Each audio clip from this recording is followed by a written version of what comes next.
Pour Kylian Mbappé, l'adaptation à la vie madrilène semble plus complexe qu'il ne l'avait envisagé.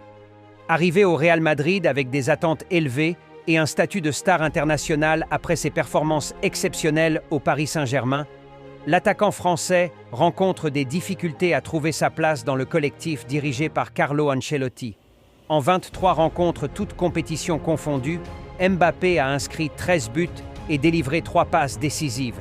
Mais ses performances restent en deçà des standards qu'il avait établis au PSG. Ce manque d'efficacité, tant en Ligue des Champions que dans les autres compétitions, a eu un impact sur les résultats globaux du club madrilène, qui peine à retrouver son rythme, notamment dans la prestigieuse Ligue des Champions, où le Real se retrouve dans une position délicate, occupant la 20e place du classement de la phase de groupe. Cette situation a naturellement alimenté les discussions autour des performances de Mbappé, certains observateurs se montrant inquiets de sa capacité à s'imposer dans une équipe aussi exigeante que celle du Real Madrid. Cependant, l'ex-international argentin et légende du club, Jorge Valdano, a exprimé une opinion différente sur le sujet. Dans un entretien accordé au Süddeutsche Zeitung, Valdano a pris la défense de Mbappé, soulignant que ses difficultés actuelles étaient avant tout liées à un processus d'adaptation. Il a insisté sur le fait que le jeune attaquant quittait son pays pour la première fois de sa carrière et qu'un tel changement pouvait entraîner des bouleversements importants dans sa vie personnelle et professionnelle. C'est une question d'adaptation.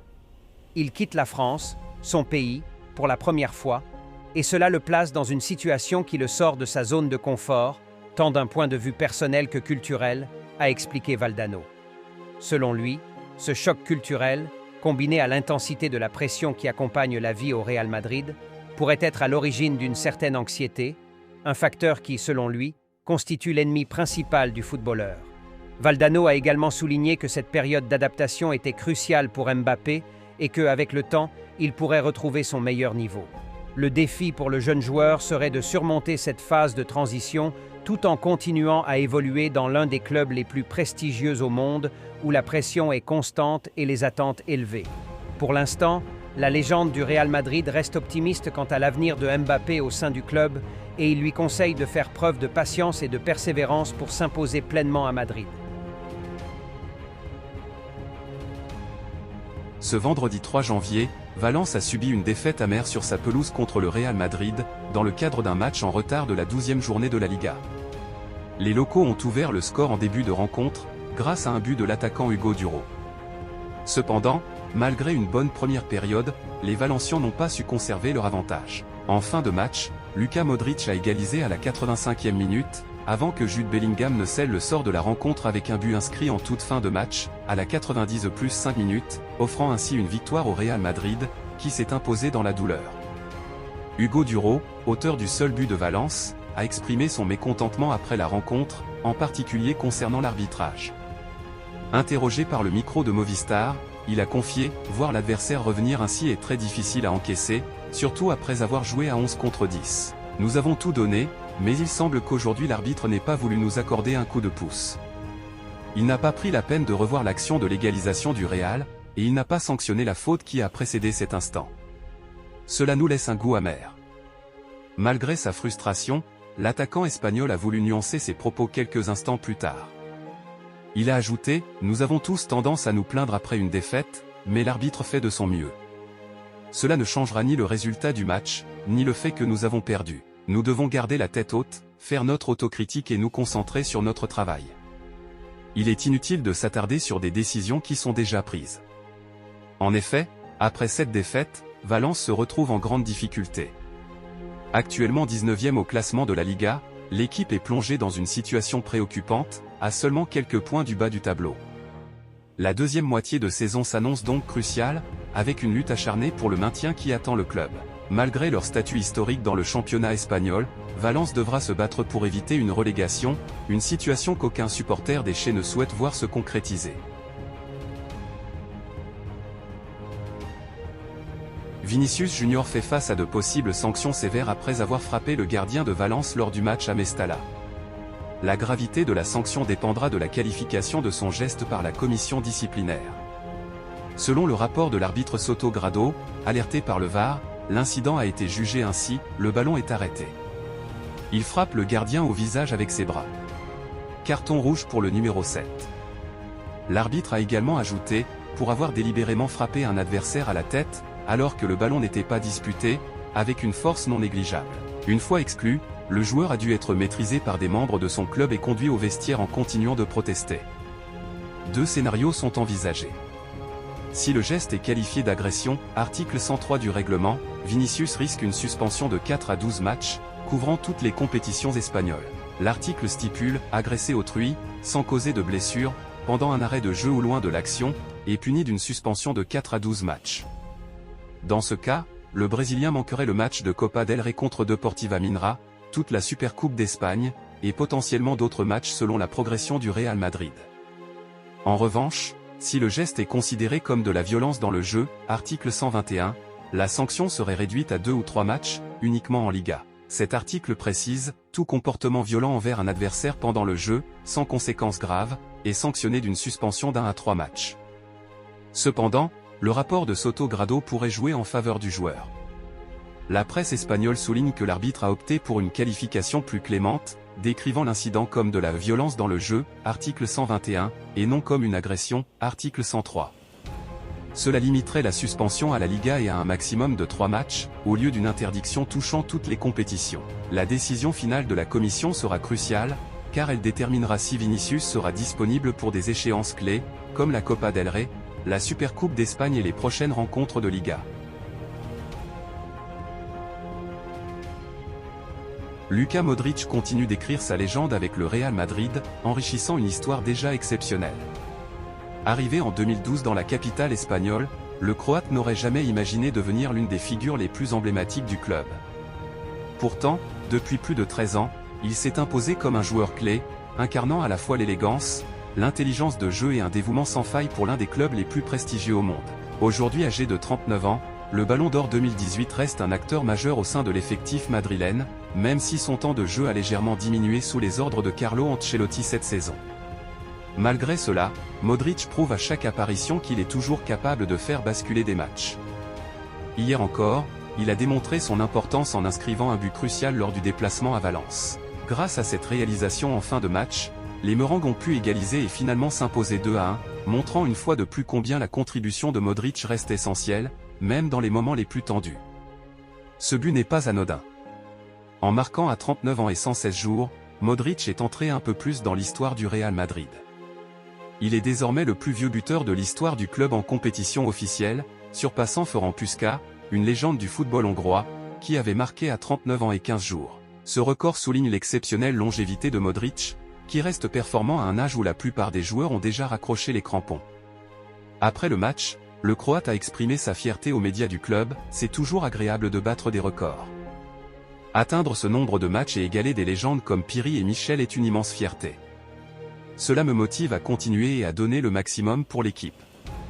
Ces propos reflètent parfaitement l'état d'esprit de Modric, toujours tourné vers le collectif et animé par l'envie de contribuer au succès du club.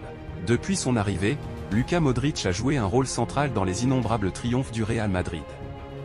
Avec 23 trophées remportés, dont 5 Ligues des Champions, il figure parmi les joueurs les plus titrés de l'histoire du club.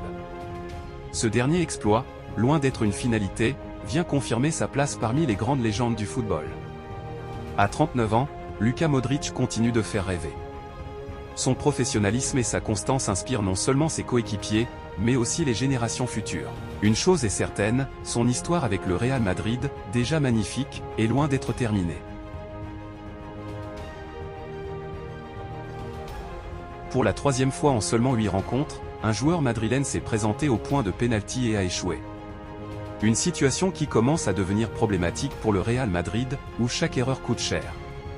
Ce manque de précision a notamment impacté 2 matchs importants cette saison, contre l'Athletic Bilbao en Liga au début du mois de décembre, où un pénalty manqué a scellé une défaite frustrante, et face à Liverpool en Ligue des Champions, où un autre échec a laissé un goût amer. Ce dilemme a été remis en lumière lors du récent match contre Valence, avec Jude Bellingham à la manœuvre. Après ce nouvel échec, Carlo Ancelotti a décidé d'intervenir. Lors de la conférence de presse qui a suivi, l'entraîneur madrilène n'a pas caché sa frustration, « Je suis ennuyé. Nous avons raté 3 pénaltys cette saison, et cela commence à peser. Je pense qu'il est désormais de ma responsabilité de choisir un tireur attitré. » Des propos clairs, révélateur d'un changement de cap dans la gestion des tirs au but au sein de l'équipe. Le Real Madrid, habitué à des standards élevés, ne peut se permettre de continuer sur cette lancée. Désormais, la question qui se pose est la suivante: qui, parmi Jude Bellingham, Vinicius Junior et Kylian Mbappé, sera désigné comme tireur officiel?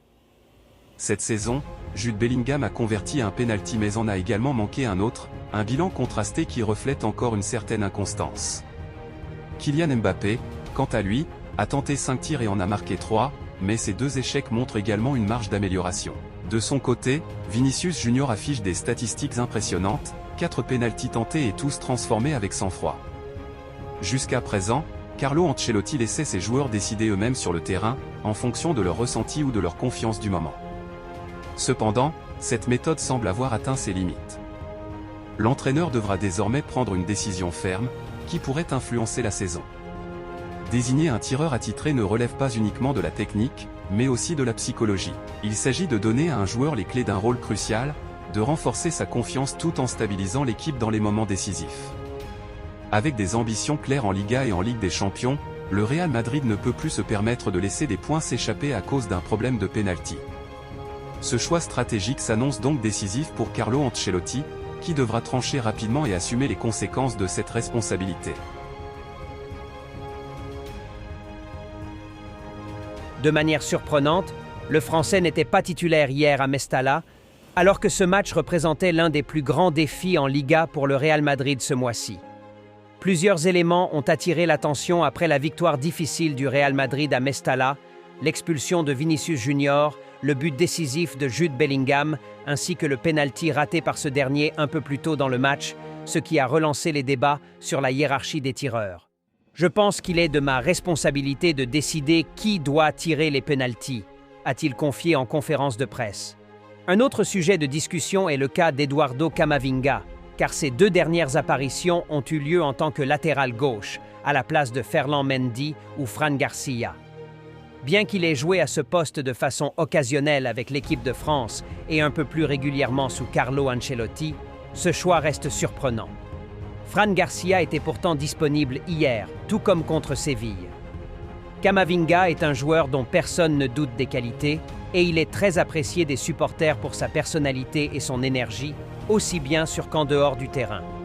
Mais, après 4 saisons au Real Madrid, il peine encore à s'imposer comme un titulaire indiscutable dans le 11 de départ du technicien italien. Cette saison était pourtant particulièrement attendue pour lui. Après une blessure en début de saison, il avait fait un retour tonitruant, apportant de la fraîcheur et de l'énergie à l'équipe. Aujourd'hui, il est physiquement prêt, mais contre Valence, c'est Dani Ceballos qui a été préféré à lui dans un match compliqué en Liga pour Madrid. La question se pose donc, est-ce une tendance qui va durer ou un simple choix ponctuel? L'avenir le dira, mais tout le monde attend que Camavinga passe un cap cette saison, surtout après le départ de Kroos. Ce manque de régularité est un problème également visible en équipe de France, où Tchouaméni et Rabiot sont souvent choisis avant lui par Didier Deschamps. Son cas soulève des interrogations.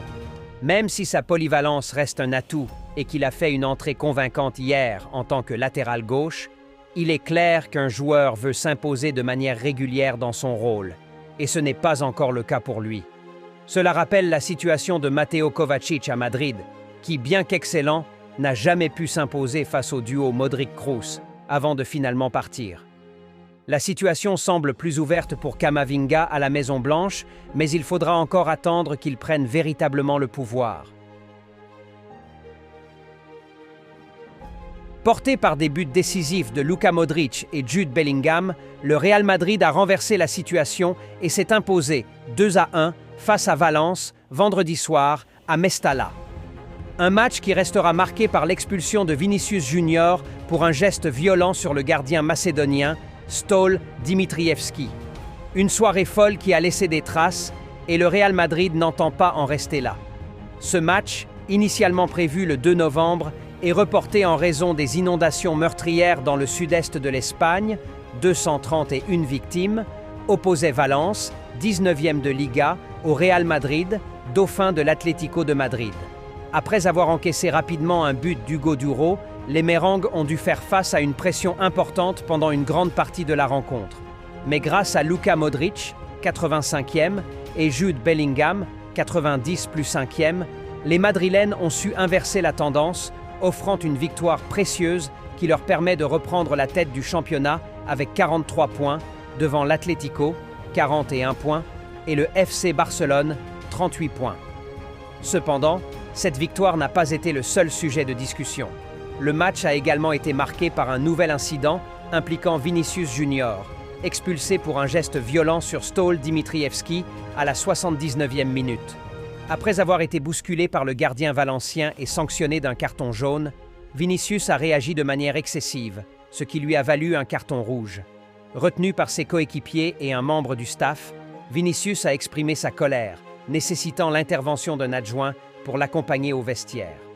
L'arbitre de la rencontre, César Sotogrado, a expliqué dans son rapport que Vinicius avait frappé volontairement un adversaire à la tête sans que le ballon ne soit en jeu, utilisant une force notable. Cette expulsion a provoqué la colère du Real Madrid, qui a annoncé son intention de faire appel. Carlo Ancelotti a exprimé son désaveu, suggérant que le geste méritait un carton jaune de chaque côté et espérant voir Vinicius jouer lors du prochain match. Real Madrid TV a consacré une grande partie de son émission après-match à l'arbitrage, dénonçant ce qu'ils appellent une manipulation des images et une injustice. Le système d'arbitrage doit être sérieusement remis en question, ont réagi les journalistes, rappelant que ce n'était pas la première fois qu'un incident similaire impliquait Vinicius. Ils ont également pointé du doigt une gestion biaisée du VAR et accusé l'arbitrage de favoriser une équipe tout en pénalisant Madrid. Le Real Madrid, déterminé à défendre son joueur, attend désormais la décision finale concernant la sanction de Vinicius Junior.